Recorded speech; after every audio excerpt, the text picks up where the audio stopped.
মুমিনদের জন্য বসন্তকাল কোনটি? কেনই বা ওই কালটি মুমিনদের জন্য বসন্তকাল? মুমিনদের জন্য গনিমতের কাল কোনটি?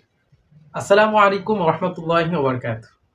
মুমিনদের বসন্তকাল নিয়ে রাসূলুল্লাহ সাল্লাল্লাহু তাআলা আলাইহি ওয়াসাল্লাম তিনি বলেন, আশ-শিতাউ রাবিউল মুমিন ক্বালা লাইলুহু ফাকামা ওয়া কাসরা নাহারুহু ফাসামা।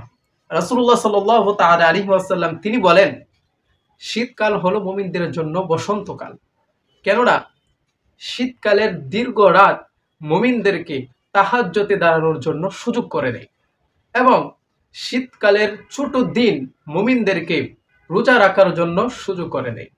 রাসূলুল্লাহ সাল্লাল্লাহু তাআলা আলাইহি ওয়াসাল্লাম মুমিনদের গনিমতের কাল নিয়ে বলেন, আল গনিমাতুল বারিদাতুস সামি ফিশ শিতা। রাসূলুল্লাহ সাল্লাল্লাহু তাআলা আলাইহি ওয়াসাল্লাম তিনি বলেন, শীতকালে সহজ গনিমত হলো রোজা রাখা। তাহলে আসুন আমরা রাসূলুল্লাহ সাল্লাল্লাহু তাআলা আলাইহি ওয়াসাল্লামের হাদিস অনুযায়ী আমরা যেন এই শীতকালে ভালোভাবে ইবাদত বন্দেগী এবং রোজা রাখতে পারি, সেই তৌফিক যেন আল্লাহ পাক রব্বুল আলামিন আমাদেরকে দেন। ওয়া আখির দাওয়ানা আলহামদুলিল্লাহি রাব্বিল আলামিন। আসসালামু আলাইকুম ওয়া রাহমাতুল্লাহি ওয়া বারাকাতুহু।